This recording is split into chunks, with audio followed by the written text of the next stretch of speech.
And welcome back to the Off the Clock Show. You're joined today with myself, Sean Gervais from Orbis X, and Marty, Mr. Marshall Hill from the Pints of Polishing podcast, as well as Hyper Clean Car Care Products and creator of the soon-to-be pineapple scent.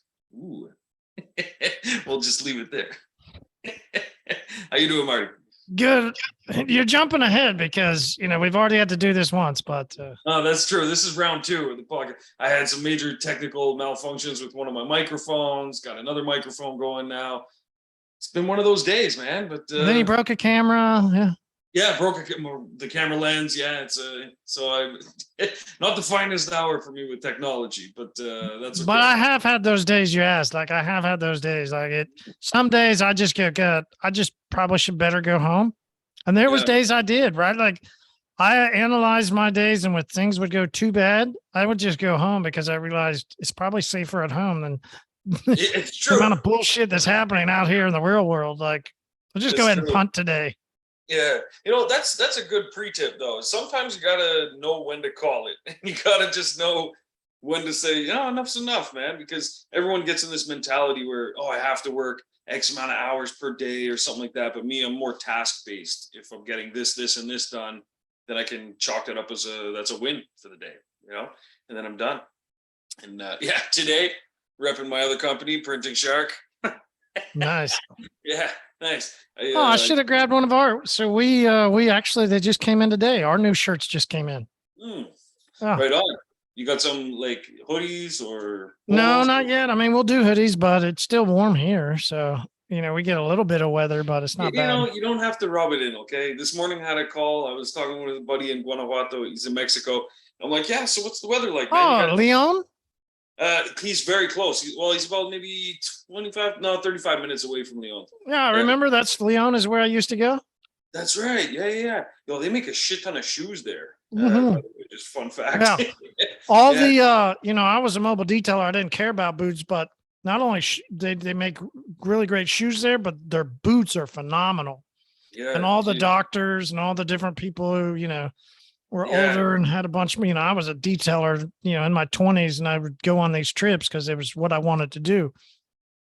But we had, we had actual adults, actual people. I was pulling teeth one time and they go, "Are you a doctor?" I go, "No, but I did stay at a Holiday Inn last night." Yeah. That was when that joke had, those commercials had started coming out, but in Mexico, they hadn't seen them yet. So they didn't understand what I was saying. They were like, okay. Yeah, they were like, huh? We have a Holiday Inn? I was like, yeah. It's like, oh shit. Yeah. Sorry. No. It's like, no, we're in the barrio. I can pull teeth here. It doesn't matter. Like, yeah, exactly. They're happy that their teeth are coming out because. Oh yeah. They don't care who's doing it. Yeah. They were in bad shape, but so everybody there was getting, and it was funny because it was really interesting because the pastor and all these like deacons, people in the church and all, we're bringing back illegal boots. Illegal. But beautiful, like gorgeous boots, like any of those rare animals you could find. This is the place that made them all. And Leon, Guanajuato is a great place to go. Their boots. Yeah. This, see me, I knew the shoes. I didn't know too much about the boots, but nice boots too, huh? Mm-hmm. And the craftsmanship. That's where you really notice the difference. Yeah. Mm-hmm. That's where I brought back, when I brought back the tequila, they had those it had this little box. It was a house. And you had to little latch and open up the door. It was fucking crazy for a bottle of tequila. It's like, hell yeah, this is the way to do it. I like things like that where it's a really creative bottle kind of thing, And we were in Mexico. When did we go? Last October, a year ago. And I bought this bottle. Super cool. It's got like these eyes on it and animals all over the place. And the eyes move. So as you like pour it, different parts of the bottle, the eyes will move and look at you and stuff. It's pretty cool. But they got some cool shit like that. And actually, they got 3 days of holiday coming up there.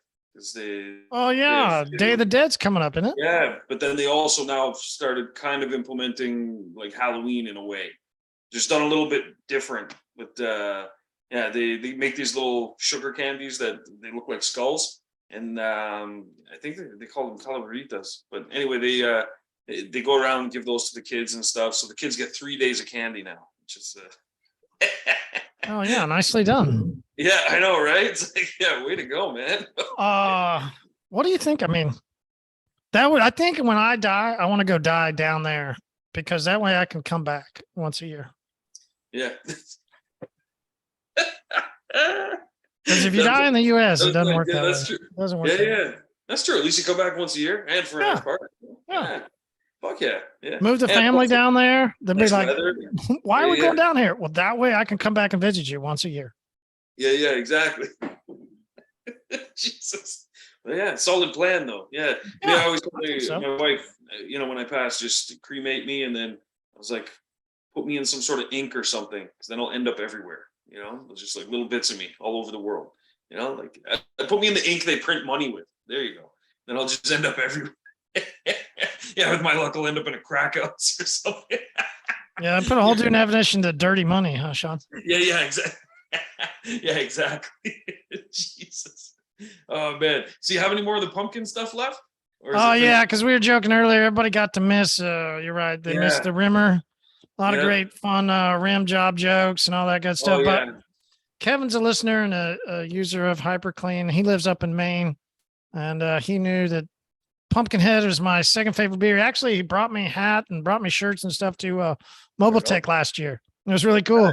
Just in the booth, he goes, Marty? And I go, yeah. He's like, I'm Kevin. I brought you some stuff. And it was a shipyard hat and a shipyard shirt. And I'm like, what? That's awesome. So I hit him up and I was like, hey, man, we can't get shipyard again.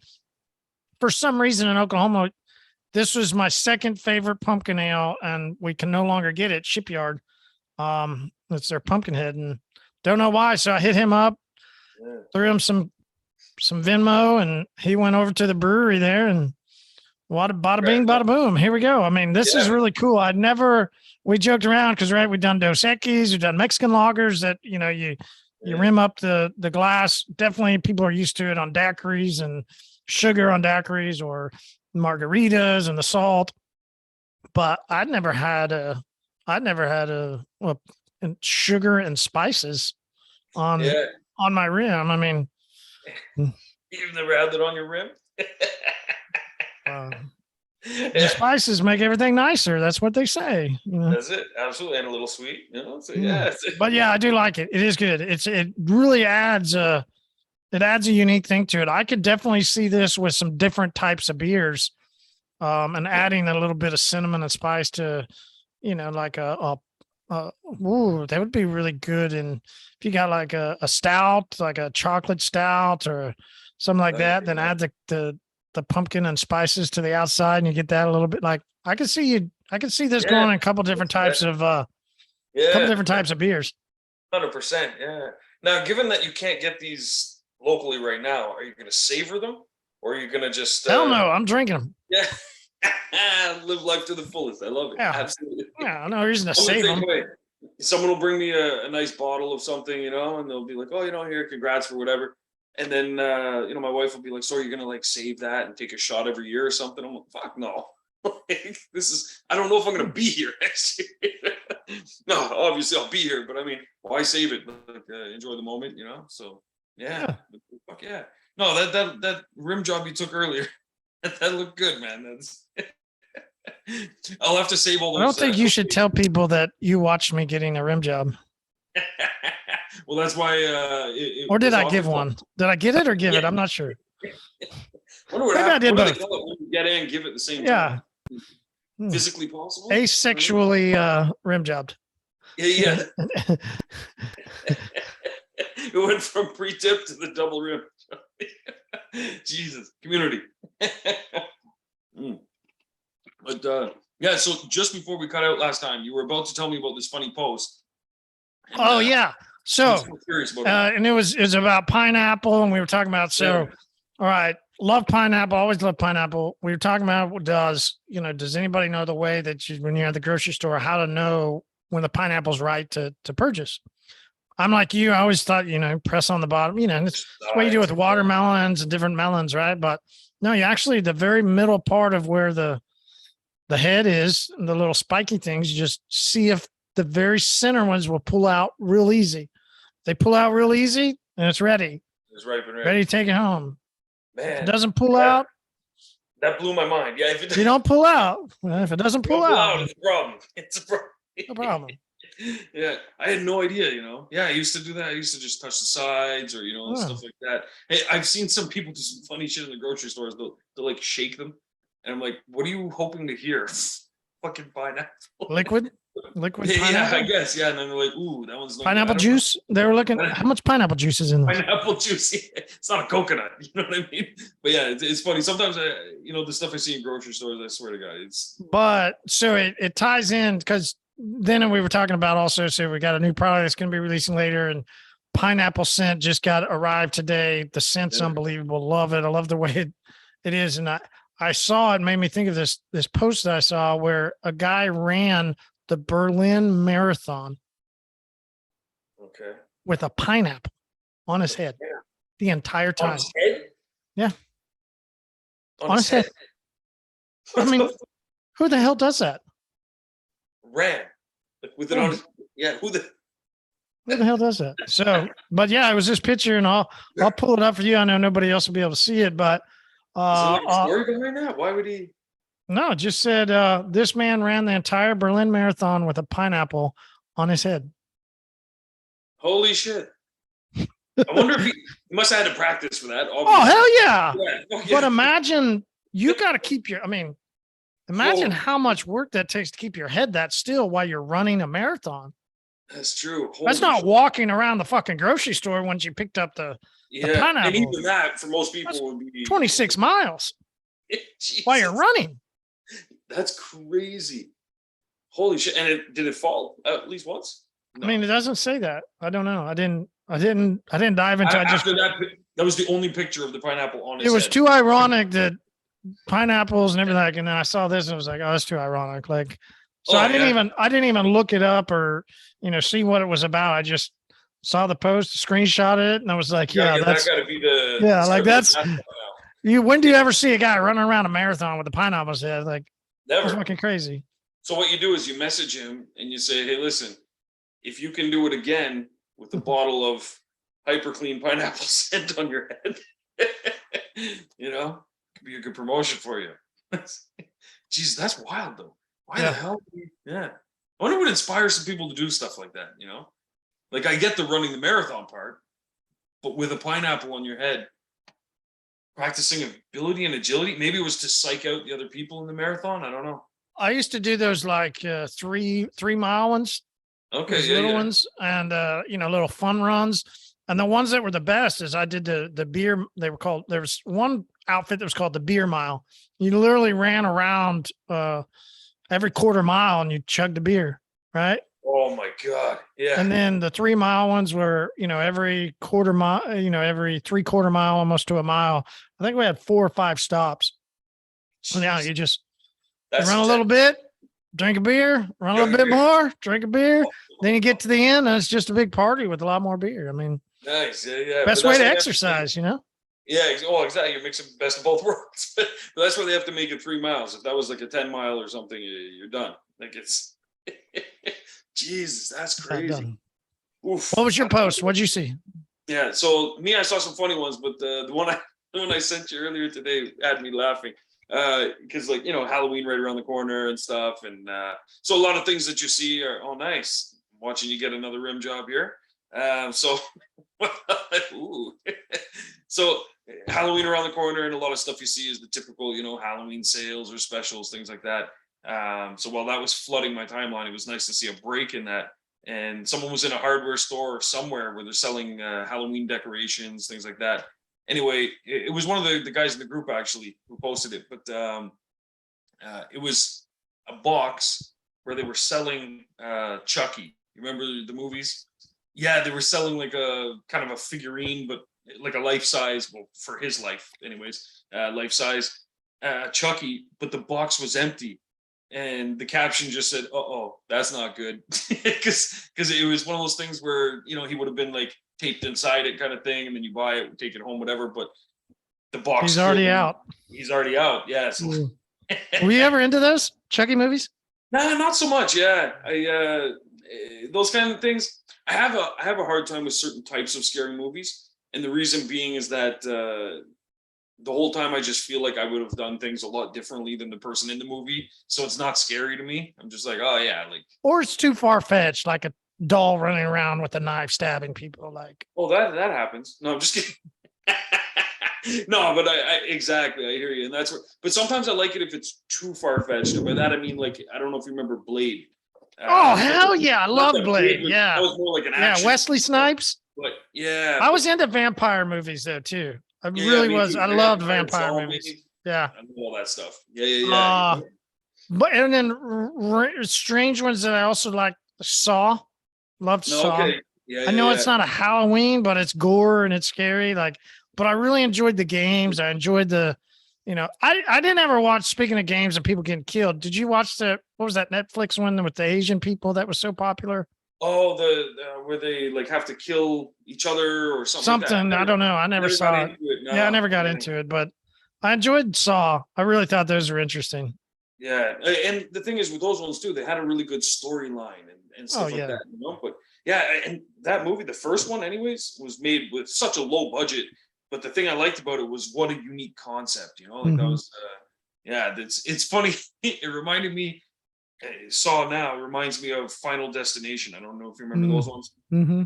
And I hadn't seen Final Destination, any of them, for quite some time because they're older now. But my daughter, my eldest one, she's really into scary movies. So she wanted to watch a scary movie recently. And so I said, well, we'll try and find some from like when I was a kid kind of thing, So we're looking up some movies and man, rewatching them, they are terrible. They're terrible.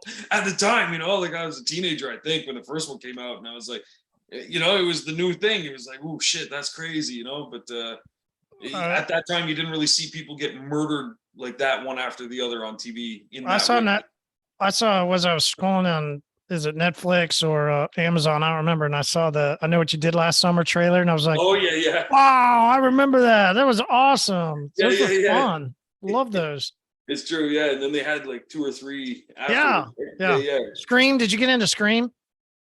No, not so much. Yeah, no. The cast I didn't really like for some reason. I thought it was hilarious. Yeah, I loved watching those too. Yeah. So those are the kind that you'd find more funny than scary, though, right? Like just Scream. Yeah. Funny. Yeah. Okay. Yeah. I didn't care. I thought it was awesome when somebody got stabbed or, that big fish hook getting stuck in them. I was like, hell yeah, get them. Get them. Yeah. One series I like, it's not really in the scary movie kind of realm per se, but what is it? John Wick. Those movies. Mm-hmm. Oh man, because I started watching one yesterday, fell asleep because I watched 2 movies last night. One of them was The Fifth Element, old movie, but yeah, good movie. It just popped up in my thing. I was like, shit, I haven't watched that movie in at least a decade. Threw it on, good movie. It's all right, fit the bill. And then after that, stuff that started popping up next, I was like, oh, John Wick. There's supposed to be a new one coming too, so I'm pretty excited. Yeah, I'm excited about that. What we've gotten into lately is I finished up the Lord of the Rings series of that. Oh yeah. Very good. If you like I love Lord of the Rings. I've actually never seen it. Oh man, I'm a big fan. I think it's because of the journey. I really do. Okay. And all the difficulties and the journey keeps going and these new people come in, and I really think it's a big part of the way just business and life goes, right? Like you got this lifelong journey, this big thing you got to do in business. And there's going to be a lot of people that come around, come and go. There's going to be people that, you got a lot of troubles, right? You got a lot of problems. Brought that up actually. Yeah. I love zombie movies. And my wife was always asking me like, why the hell do you like these kind of movies? And I like, for some reason, where like everything is like taken from you, almost like that whole drop a millionaire in the middle of a city and take his wallet, take his connections, his phone, all that stuff, and how does he rebuild himself? I like seeing those kinds of things, and it's business, 100%. Like how many times we've been knocked down and then we pick ourselves back up and we rebuild and we come back stronger. And there's a lot of real life lessons in those kind of movies that. And not even life lessons that like you're going to learn something per se, but you could just relate to it because what you've gone through, like there's there could be like a competing little village next to you and they're trying to steal your shit or whatever. And then how do you overcome that? How do you make use of what you have? I can see the correlation. Yeah. So I'm excited about, I've got to go back and watch those original. They're 3 hours long though. Yeah. That's why I could never get into them, to be honest with you. Well, back in the day, I had time. Yeah. But now you got to watch it in like 5 parts. Yeah, well, you're gonna have time to sit down for 3 hours. Yeah, I'm gonna watch 30 minutes a day, and I'll finish by the end of the month. Yeah, that's a lot. But yeah, so but it's funny. These kinds of things have me thinking a lot lately. To segue into kind of our pre-tips and tips today, is that it's got me thinking a lot of what a lot of people are going through. Because I've seen a lot of interesting things happening with social media, and even just through talking with other business owners. There's some that are literally not even noticing anything changing with the economy, and then I see others that are blaming the economy, like, oh, I'm a little slow, and then they instantly, oh, it's because of inflation, or it's oh, it's the time of year, or oh, it's people don't want to get stuff done to their car, and all this kind of thing. There's just excuse after excuse. And in some instances that could be 100% valid, but I definitely have noticed a difference. There's those that either just keep growing and haven't noticed anything going on, others that have slowed down, and then I've definitely noticed a lot more that have, let's just say, free time to post on social media and stuff like that, because they're not busy. And It's almost like that's the way you really do. People don't think of it that way, but it is almost, for those of us that didn't have social media before, yeah, we have a different perspective, right? yeah, Those that have been in business that never knew anything other than social media, your perspective's much different than ours. 100%. When we look at you, Yeah, we go, what you just said, if you're on social a lot, that means yeah, you're probably not that busy. yeah, And the other side is too, listen, when I was growing HyperClean, starting at, 16, 17, and really pushing 18, 19, like the amount that I was on social was way beyond anybody else, because I was trying to get people to understand who we were, get some awareness. I was leaving comments. I was spending hours a day. I was making, at one point in time, we were trying to do 8 posts a day. damn. Went down to 5, went down to 3. Now we're at 1. Like, we used to spend a lot of time. I mean, that's all we did. Edit. I mean, hell, there was a funny story. I had a girlfriend break up with me because I was, quote unquote, she was Puerto Rican. We were starting to understand this about Latin cultures, right? Yeah. So, but she thought I was cheating on her. Oh shit. Yeah. No, do you know how much time it takes to edit these videos? Like, Yeah. I'm going to learn this. I'm having to do it on my phone. Like, I'm not a video editor. And so she came over one day knocking on my door. And that was the day I broke up with her. I was like, yeah, we're going to need to take a break on this, because she knocked to my door asking where she was and what I was doing. I was like, here's my yoga mat. This is what I do. I do yoga, I stretch, and I edit videos. Like, that's what I've been doing for 4 hours. Like, I got about 2.5 more to go. Like, what? You're like, I wish I was, I don't have time for. Fuck yeah, it'd have been awesome. But at the same time, I did enjoy what I was doing. I'd still enjoy editing our videos. We've got some new people that have started coming in that we're going to shoot videos up. People start seeing that more.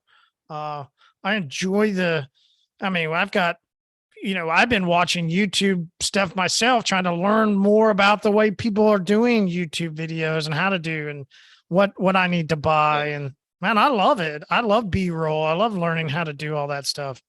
Yeah. So we have a new product launching today. It's called Spray Coat. Okay.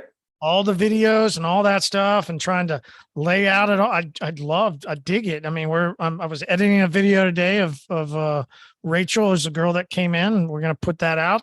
It was on her Cobalt. It's a Chevy Cobalt. I love these because it's extra, right. It's a Chevy Cobalt, right? Yeah. Half that bumper's got to kind of like sticking out because, something happened, it hasn't really been that well taken care of. And we show instant hydrophobics, instant protection using our Spray Coat product while she, sprays it on and rinses it off.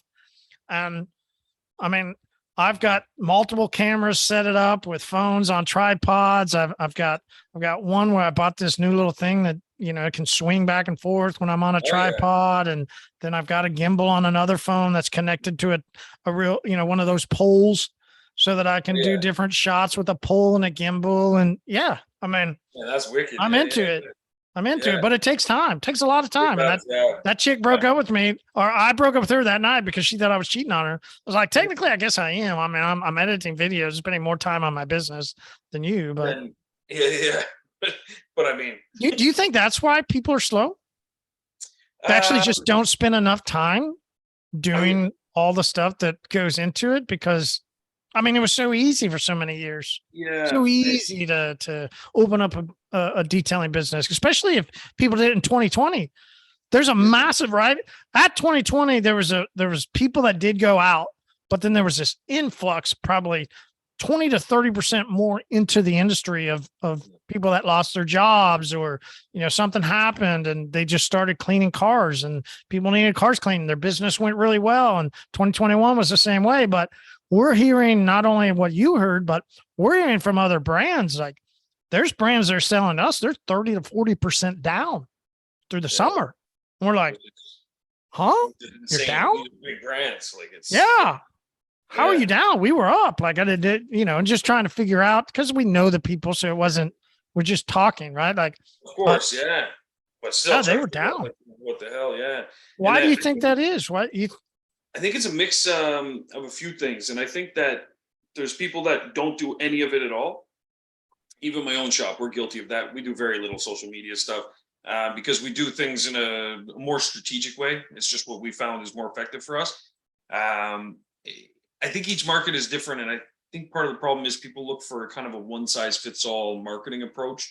And a lot of them, they'll do a lot of their own stuff, which is great, but they're not doing it the right way. And I always compare it to building fans versus building an audience. And so a lot of people will put things out there in an effort to build fans and, like, look at this car I just did, or this and that, but they're not explaining anything that adds value for the new customer that sees that versus putting out something that you're going to actually build an audience. And I think the way to do that, instead of just, look at this car, or we had this Lambo in last week, or whatever the case is, I think the better approach is to explain the tools you use, explain the process you do, explain why you started the business, explain why you're still in business, explain how you get involved in the community, tell your story more. Community. Hey. One thing along those lines that I tell people is, why don't you tell the story of why this customer needed your help? Yeah. And then, that will latch people into, they had that problem. I've got that problem. You solve this problem for them. Oh, you can solve that problem for me. The same one. Exactly. And even if they don't have the exact same problem, by them seeing that, you're solving problems for customers, they may have a different problem, but seeing like, oh, this guy has the answers. So let me reach out and say like, hey, can you do this or that? Like on our website, we talk about, we do paint protection film and, ads we put out, we do paint protection film, all this kind of stuff. And we still get emails from people and they're like, hey, I've got, Volkswagen Jetta. And I was wondering, can you paint protection film? Like, can you put that on my hood? And it's like, well, yeah, of course we can. And what we used to do was just send them the link and say, like, here's our page about paint protection film. They understand we do it. But what we realized is they didn't know if we were only doing it for high-end vehicles.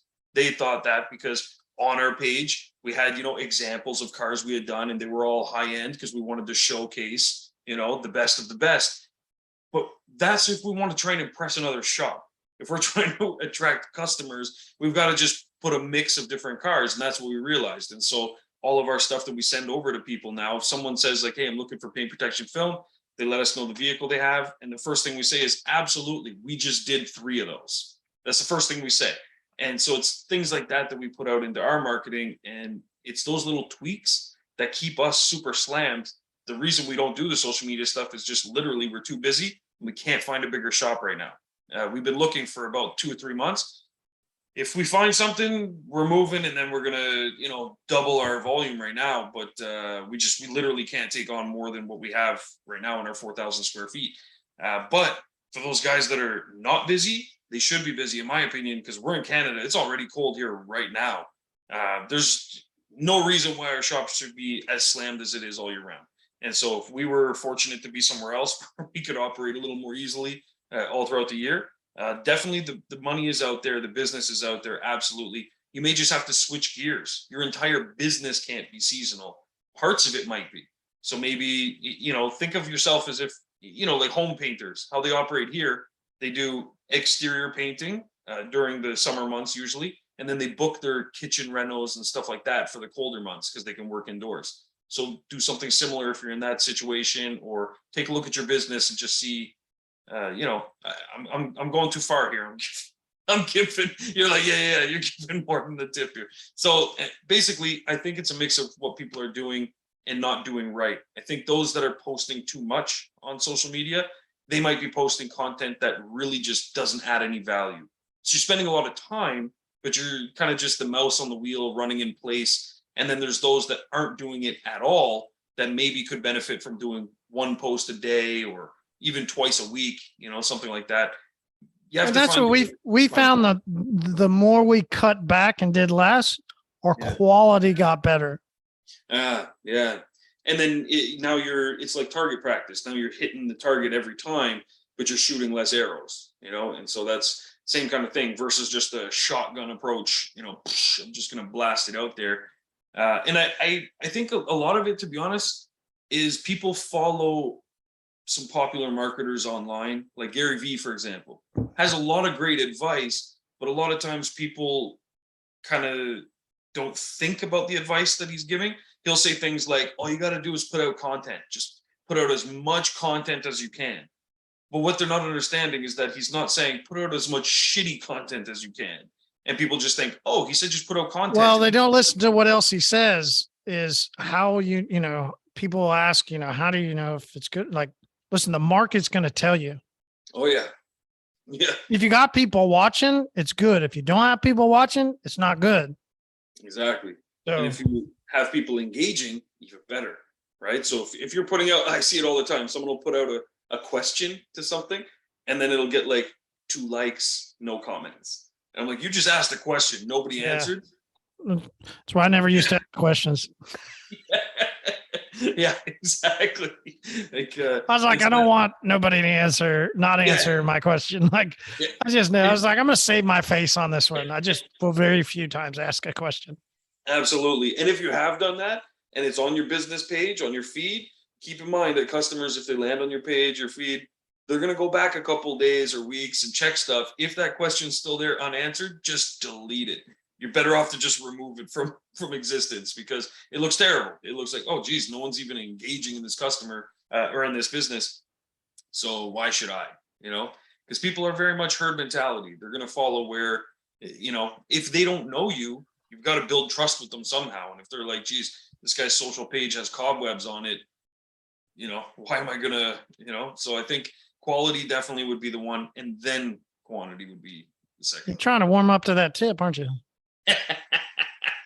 Oh, I'm warming up to the tip. I'm circling. All right, so I'll give mine. Okay. I thought it was really cool. So this past weekend, one of the things that we did was we went to it's called Boo Ha Ha, and it's a thing. We have a little area here. It's called Brookside. It's a nice area, shops and restaurants, but it's for us, it used to be a good clubbing place back in the day. And we go to a couple of bars. There's actually a place called the Brook, which was back in the 50s was apparently a movie theater that then somewhere in the 90s, they had changed it to this restaurant, and we've been going. The Brook is still here. It's real popular. Anyway, this area is called the Brookside, and they do what's called Boo Ha Ha. And, kids get in a costume, you walk around. Sometimes you can walk around and, go into some of the businesses and they'll give candy, but mostly you go and it's a they drive around, you go and sit and it's a parade and they drive through and have all this crazy. I mean, it was cool, like cool cars that people, because this was Halloween, right? So they took these random buses and made crazy, things out of it. They, one of them had this really, really old, probably in the 60s something. There's a 60s Plymouth, one of those big boats. Oh yeah. And they had these ramps that they had attached to it, front and back. And I was like, okay, that's cool. And there was guys on bikes. And I was like, all right, yeah, they're going to, okay, I can see how this goes. But I'm like, that's a pretty big giant gap between the ramp and the ground. Like, Doesn't make sense. They keep going, then they stop, and it goes, psh, psh. I'm like, oh shit, they had on bags. And it lowers all the way down, and these guys come in on bikes, and they're doing all the flips and doing all the crazy shit. Wicked. And then it goes, psh, psh. All right. Boom, gone. Yeah, like hell, it was cool, right? Everybody's throwing out candy, good times. So here's my tip. Give it to your mom and know it's a 1 in a trillion chance. Just give it to your mom, right? You know, it's a 1 in a trillion chance that something's really going to happen. Yeah. I was really trying to keep a straight face there. So one of the things that got handed out was people walked around with, if there's a bunch of kids, that means there's also what? Parents. So there was a couple businesses in the parade that went, we're going to have something specifically for the parents. And that's what this said. Give this to your mom and tell her you love her. Damn. That's good. That is good. And what do you think's on the other side? Right? Some type of coupon. It was like a 10% off skincare, something, right? But it was cool. Give it to your mom, right? Yeah. So, hey, here's my tip. Give it to your mom, but also know there's a 1 in a trillion chance, right? Like, this isn't, what was that psychologist? This isn't Freud, right? We're not going there. So all you people with some Freud complexes here, I'm not talking about that. But, you know, I mean, it's 1 in a trillion chance for a birth to actually happen. So, yeah. You know, anyway, off the clock. Chances, right? We're not going there, even though it's off the clock. You Freudians, we're not going there. Shame on you. Yeah. Here's where it's a 1 in a trillion chance, right? Like, you're going to spend and you're going to invest. And I talked to a guy, you mentioned people are slowing down. I talked to a guy last week and he asked for a little bit of time. I had a brief moment. I gave him a call.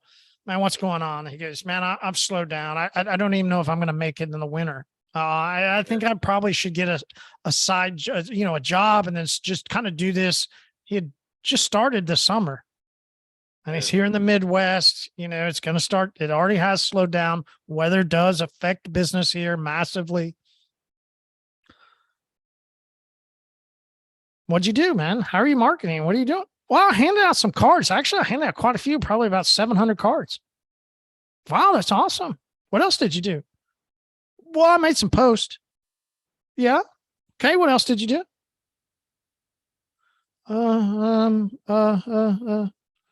Okay, give it to your mom is great, right? Got it in the parent's hand. But what's the chance that they're going to see that? And when my wife and, stepson gives it to his mom, looks at it and goes, oh, that's nice. Yeah, okay, Did it work? No, it didn't work.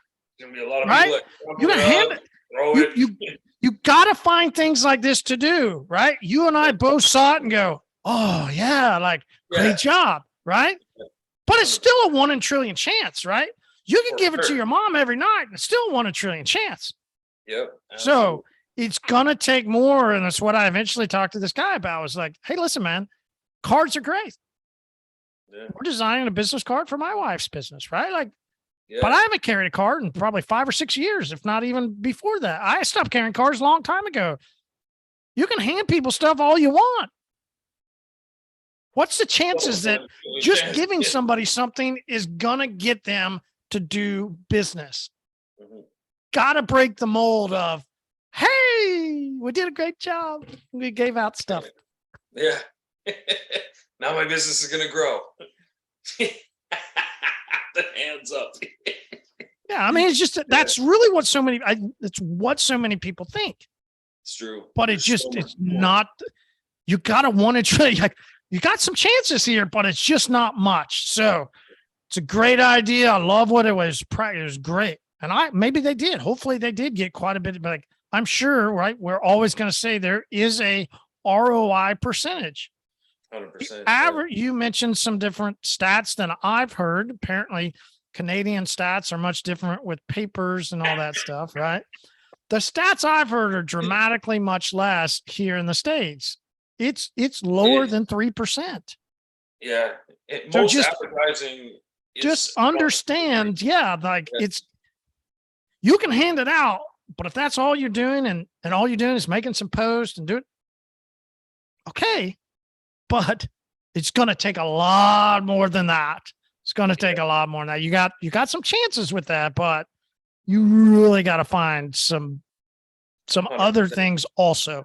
Yeah. And a good way to look at that numbers game, I think, is go in with a very, average rate, let's say 2%. Okay. And then what you want to do is figure out how many customers you need to sustain yourself.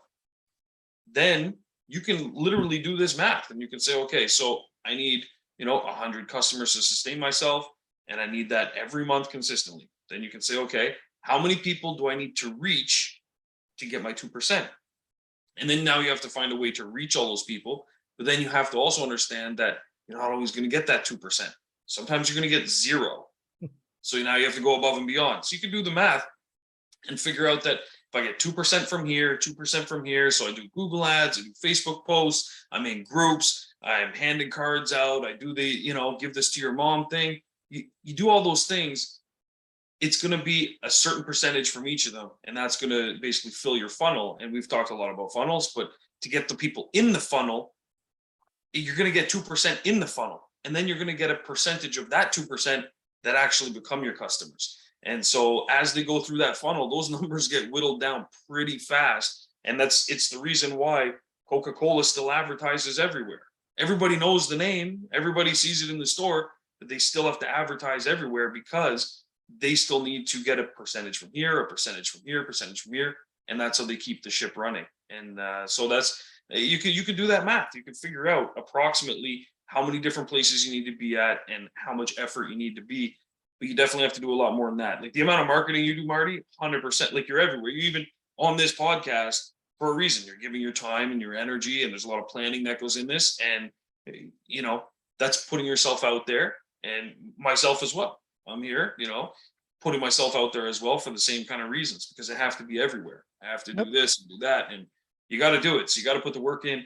And we work super long hours. Fortunately, none of our spouses now accuse us of having, relations with the MacBook. But but yeah, so you got to put yourself out there. Absolutely. So that was a great tip. That's what you're funny you say that. So last night I sat down on the bed right next to her so she could see what I was not out of, right? Like it's not, every man and wife are different. Like it wasn't out of but it was just like, listen, I want to talk to you about what I'm doing because we're laying in bed and I just want to show you what I'm doing with work. And it's and you still want to get your stuff done, but include her in it as well. So that, well, it's funny. You said that about an affair with your MacBook. It was like, I get that because I wanted to make sure she knew, hey, let me show you what I'm doing. I'm only going to be a couple minutes. I know we're about to lay down, Absolutely. And most times I'll be like, hey, I got to catch up on something, whatever it is. So I'll pull in the laptop and I'm in bed, and I try not to make a habit of it. But if I have some coding to do or something, I pull it in. And she usually says I really appreciate that you're here, even though you're not really paying attention to me. You're here, just being there. So it's give and take, and so it helps having a supportive spouse, for that helps as well. But yeah, it's funny. It hasn't always been like that. All relationships, that's for sure. But you got to put the time in still, and I realized that I need to sustain, now a family and stuff like that. But prior to that, I had to sustain myself. So anyone that came into my life, it was like, unless you're contributing to the longevity of Sean, I got to make time for this. And it's that simple. But, which brings me to my tip, because look, your tip was all about giving it to someone's mom. So my tip is about momentum. Mom-mentum? Mom-mentum. There we go. Mom-mentum. That's going to be the title of the episode. Mom-mentum. I love it. Mom-mentum. It'll be the first time that's ever searched in YouTube. 100%. So Mom-mentum. So a lot of guys that are slowing down right now, it's easy to get inside your head, and it's easy to feel bad about your situation, feel like you have to quit, feel like things just aren't going to improve, or not sure what to do. And with that comes a complete change in your attitude. And it also comes with a change in all kinds of things you don't even notice. Your tonality when you're talking to someone on the phone. So even if you do get a prospect in, talking to them, you might not be operating at your optimum level for sales. You might be talking to them, you think you're doing a great job, you think you're just killing the sales game, but really they can almost hear the desperation in you. And so that's where my advice is to build up some momentum and start with little things, quick wins. If you have no jobs right now, call one of your old customers and literally offer them a free detail just to get out of your head, get detailing again or something like that. And you can make up whatever you want. Hey, like I was about to do a job down the road from you and the guy had to reschedule. So I'm already in your neighborhood. Can I swing by? Blah, blah, blah, whatever. Something, anything. I don't know about free. Come on, Sean. Come now, hear me out. Hear me out. No, what I'm saying is if you literally are in a headspace where you're thinking of giving up, sometimes you just need to kind of get back on the treadmill and you got to get things going again. But I do agree, which brings me to my next point, is that if you're just slower, but you still have some jobs and things like that, then the best thing you can do is call up all your existing appointments and see who's got a second vehicle and offer them a spousal discount. Say, hey, listen, we can get both the cars in. And, since we're doing this on this other car as well, we can do it for a discounted rate, whatever, da, da, da, da. We're only opening this up to 10 customers or something. Then you just work your list, you call through. As people call you back and you fill those spaces up, you're going to get into the groove of selling again. And you're going to close again more of these deals when you talk to new customers. And it's just kind of a way of rebuilding and re-energizing yourself internally and mentally to be able to do more sales. Because everyone goes through it. Marty, I hear what you're saying about the no free stuff. Trust me. But sometimes to get back into a good headspace, you have to start doing stuff that you did in your business before. So if you're sitting there literally nothing on your calendar, a good place to start building momentum is little tasks, little jobs, and then that's going to translate into your sales as well. So what we do right now, if let's say we have a period where we're fully booked up and we can't take any more jobs, things like that, when we have someone call, we do book them further ahead. And then we go through the regular routine. We say, yeah, we can get you, on the wait list and yada, yada, yada. But since we don't have any other, tasks that we have to immediately do right now, I have my phone staff go and start talking longer to the customers, asking them more questions that we usually don't have the time for when we're slammed. So we take that time and we say, hey, listen, how was it that you found us? Oh, you found us on Google. What exactly were you searching? I'm always curious how this all works, and just ask them some questions like that. They'll tell you certain things. Or, oh, you saw us on Facebook? That's fantastic. Do you remember which post it was? Oh, it was that post. When you usually see our posts, are they usually on this day or that day? We just ask them some random questions, try and learn a little bit more about them. Do you have any dogs in the house? Stuff like that. We add these notes to their profile and it helps just build up a customer profile because usually we don't have time for this. So we take that time to do these kinds of things, little things, and we build momentum so that when we're talking now to other customers later, we can use that momentum to close deals. So my advice is do things in your business that you either A, didn't have the time to do before, that you now have the time to do, but make sure they're quality things. And the other thing is make sure that you keep doing what you primarily do for your business. So if you only do interiors, reach out to some past customers and see if you can close them. And I agree 100%, Marty. Start with your regular price, but if that doesn't seem to be working, discount's okay, but for sure. I'm not saying for all of them, but I'm saying if you have no jobs at all, if you're staring at an empty shop and you're kicking around a polisher, get something in your shop, ASAP. And that Mom-mentum is going to build you into the next thing. See, I'm trying to throw that into the Mom-mentum. I thought you were going to say, go call your mom and have her come over. And go stick it to your mom. That's if you got an empty shop. So definitely my advice would be do something and get the ball rolling again. That's kind of my takeaway for today. That's my tip. Yeah, there we go. We've covered all bases. We've talked about rim jobs, sticking it to your mom, balls, you name it. It's the Off the Clock show. But so these were good tips, man. And the pineapple scent though. When does that launch? Oh, well, it's not the scent that launches. We'll have it in a product. Oh, okay. Yeah. So I'm going through all. Yeah. Okay. I'll have other. So we get different scents that come in when I'm formulating a new product, working with it. So So is this going in an existing product or a specific product that's new? It'll be new. Yeah. Okay. Yeah. Look at you being all tight. It's kind of a reform. It's a bit much to go. It's a bit much to ask, but there's some inner workings of something that I'm working on that, yeah. I love it. Yeah. Okay, that's good. See, okay, that's good. And it's going to be pineapple scented or flavored, or not flavored. That's for tasting. Scented. Yeah, you don't want to. Big deal though. Don't drink this. Yeah, you don't. Yeah. No, scents are a big deal though. Absolutely. I think like us, we use the Tornador a lot, and we mix in, like with our APC, we mix in different scents in there. It just kills two birds with one stone. And then, but yeah, they're a big deal. Even if it's not for the customer, even just for our staff. Like, you got to think, man, they're working there, all day. For them to, smell something nice too is good for them too. So absolutely. And then, yeah. Anyway, good stuff, man. These were good tips. And round 2 for the podcast went a lot better than our round 1. See, we got some momentum going. That's what happened, And yeah, because after the last episode, watching the first rim job, it just, I don't know. That's what broke my camera, to be honest. But anyway. All right, Marty. Thanks for your time, man. Appreciate you. I'll see you next Tuesday. All right. It's done. Thanks, guys. Ciao. See you, man. See ya.